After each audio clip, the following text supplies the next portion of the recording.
Halo semuanya, perkenalkan nama aku Steven dan pada video kali ini aku ingin sedikit sharing kepada teman-teman, terutama teman-teman yang baru mau masuk SMA, kelas 10 ataupun kelas 11, yang dimana aku ingin membagikan pada video kali ini penyesalan apa saja yang kurasakan selama masa SMA, yang sebaiknya kalian tidak lakukan atau kalian harus hindari selama masa SMA.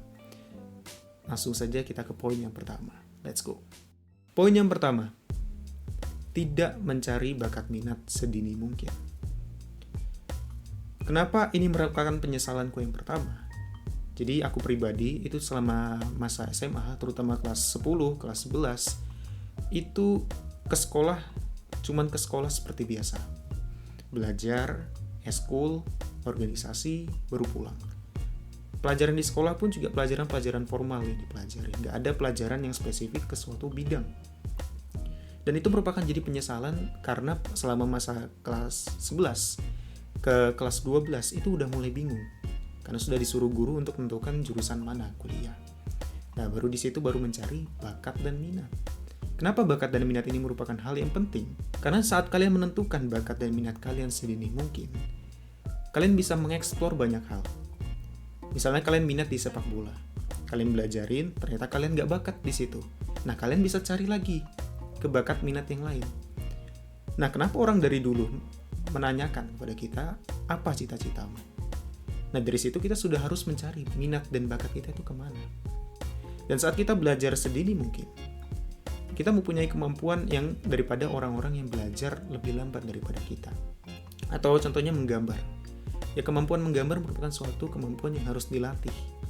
Dan saat kita melatih secepat mungkin, kita mempunyai kemampuan daripada kebanyakan orang. Jadi bakat minat itu merupakan hal yang perlu ditekunin atau mulai dicari kalau kalian belum mempunyai bakat dan minat. Sehingga kalian gak akan kesusahan selama mencari jurusan mau ke kuliah, dan kalian mempunyai kemampuan yang lebih baik daripada kebanyakan orang karena kalian lebih cepat belajar daripada mereka. Dan kenapa mencari bakat dan minat sedini mungkin itu penting? Karena kesempatan kalian itu lebih banyak daripada kebanyakan orang. Saat kalian mempunyai bakat minat dan kalian pelajari, kalian bisa mengikuti lomba-lomba. Dan saat kalian mengikuti lomba dan kalian gagal, kalian bisa mengikutinya tahun depan lagi. Karena kalian masih di awal-awal. Saat kalian kelas 12, lomba-lomba itu udah gak bisa diikutin lagi. Yang khusus SMA ya. Jadi mencari bakat minat itu merupakan hal yang penting kalau kalian masih di fase-fase awal. Jadi kalau kalian fase awal sekarang ini, cari segera mungkin bakat minat kalian. Penyesalan yang kedua, gak nyari tahu lomba-lomba yang ada. Kenapa ini menjadi penyesalan? Jadi aku pribadi kembali ya cerita. Kalau selama masa-masa SMA itu aku jarang mengikuti lomba-lomba yang ada. Selain karena keterbatasan informasi, yang kedua adalah takut dalam mencoba. Jadi ikut lomba itu takut kalau kalah gimana. Tapi sebenarnya ikut lomba itu bukan tujuannya hanya menang, tapi mencari pengalaman berkompetisi, pengalaman dalam menciptakan suatu karya. Kalau misalnya kalian ikut lomba yang menciptakan karya ilmiah atau menggambar, dan berlatih untuk percaya diri. Karena di lomba itu, terutama lomba-lomba yang mungkin penampilan ya, kayak menari atau apa, kita bisa melihat banyak orang mempunyai kemampuan yang lebih hebat daripada kita. Tapi bagaimana kita dapat percaya diri, dan percaya diri itu adalah hal yang kita tampilkan. Itu yang kita latih. Jadi lomba itu nggak hanya sekedar menang atau kalah, tapi bagaimana pengalaman itu yang membentuk kita. Dan itu hal yang baru aku sadari selama kelas 12 bahkan. Jadi kelas 12 itu baru aku mulai ikut banyak lomba, dan baru dapat prestasi itu di kelas 12 gitu. Jadi kalau kalian saat ini sedang mengikuti baru masa-fase awal di SMA, dan mungkin baru belajar, segera cari lomba-lomba. Jadi lomba-lomba itu ada banyak. Bisa lomba yang diadakan Puspresnas seperti OSN atau O2SN. Itu lomba-lomba yang bersifat resmi sampai bisa nasional. Dan ada lomba-lomba yang bisa diadakan oleh universitas biasanya. Universitas atau suatu lembaga itu biasa juga mengadakan lomba-lomba. Dan itu aku juga baru tahu setelah mencari informasi di internet.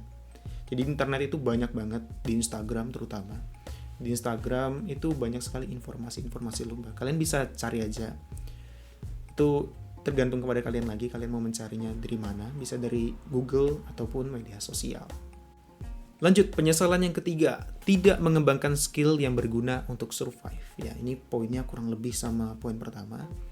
Cuman kalau poin pertama kan bakat minat itu suatu spesifik ke bidang ya. Contohnya sepak bola, belajar sepak bola. Tapi yang poin ketiga ini adalah mengembangkan skill yang berguna untuk survive.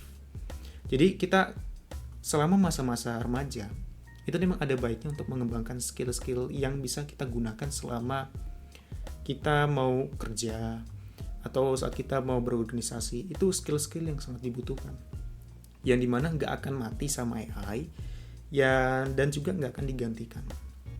Itu skillnya seperti apa? Public speaking, negosiasi, komunikasi. Jadi kemampuan-kemampuan yang dibutuhkan untuk lingkungan ya, untuk sosial. Jadi nggak spesifik, tapi bisa untuk banyak hal ya.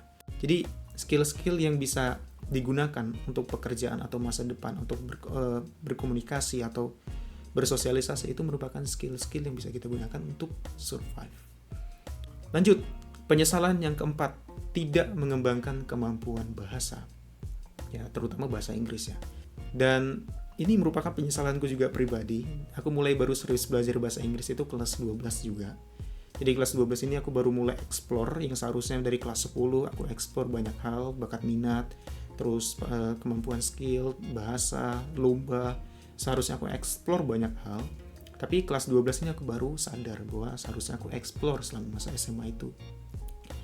Dan akhirnya karena sudah banyak tertutup ya, sudah nggak bisa untuk kelas 12 ya, akhirnya explore-nya hanya sedikit. Terutama kemampuan bahasa yang baru aku mulai pelajarin kelas 12 ini dan juga saat aku lulus, baru lulus. Jadi saat kalian masih kelas 10, kelas 11, kalian harus sudah mulai belajar bahasa Inggris. Itu nggak cuman pelajaran formal atau suatu pelajaran yang hanya akan lewat begitu saja, tetapi itu pelajaran jangka panjang dan bisa kita gunakan untuk banyak hal, terutama lomba, berkomunikasi, bikin konten dengan bahasa Inggris, dan banyak hal. Bahasa Inggris itu sangat berguna, jadi belajar bahasa Inggris. Lanjut, poin yang kelima dan merupakan poin yang tidak wajib, yaitu mengikuti organisasi. Ini sifatnya nggak seperti 4 poin sebelumnya, yang dimana mencari bakat minat, lomba-lomba, bahasa Inggris, kemampuan skill, itu merupakan hal yang wajib dan seharusnya memang dicari sedini mungkin. Tapi untuk mengikuti organisasi ini, itu sifatnya bebas. Nggak ada paksaan atau sifatnya nggak wajib. Karena organisasi ini tergantung kepada kalian. Kalau kalian ke SMA, itu untuk ikut lomba, fokusnya lomba, bakat minat, atau fokusnya eskul, ya kalian bisa fokusin. Atau mungkin kalian yang masa SMA, itu udah mau mulai explore kerja, bisnis, bantu orang tua, ya kalian bisa seriusin di situ. Organisasi ini sifatnya bagi orang-orang yang memang belum terlalu tahu mau bakat minatnya kemana, atau belum mau mencoba. Jadi kalian bisa mengeksplor melalui organisasi. Tapi ini sifatnya nggak wajib, kalian bisa ikut enggaknya itu tergantung kalian. Tapi kalau aku pribadi itu ikut organisasi.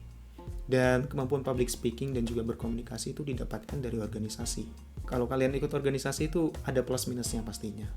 Kalau dari aku pribadi, plusnya punya banyak kenalan, terus dikenal guru akhirnya ikutin lomba-lomba.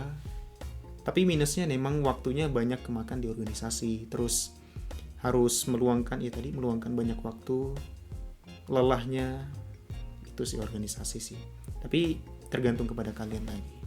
Jadi disimpulkan tadi, poin pertama adalah kalian itu harus mencari bakat minat sedini mungkin. Poin yang kedua adalah mencari lomba-lomba, banyak lomba, bisa yang sifatnya resmi atau tidak resmi. Lalu yang ketiga adalah mengembangkan kemampuan skill yang bisa jangka panjang. Sebenarnya bahasa Inggris juga termasuk ke dalam skill-skill yang bisa jangka panjang ini, tapi ya public speaking itu termasuk skill jangka panjang yang bisa kalian kembangkan. Oke, mungkin itu saja untuk video pada kesempatan kali ini. Jika kalian ada beberapa hal yang ingin ditanyakan, bisa komen aja di bawah, atau ada yang ingin dibahas lagi untuk video selanjutnya, bisa komen aja di bawah. See you in the next video. Bye bye.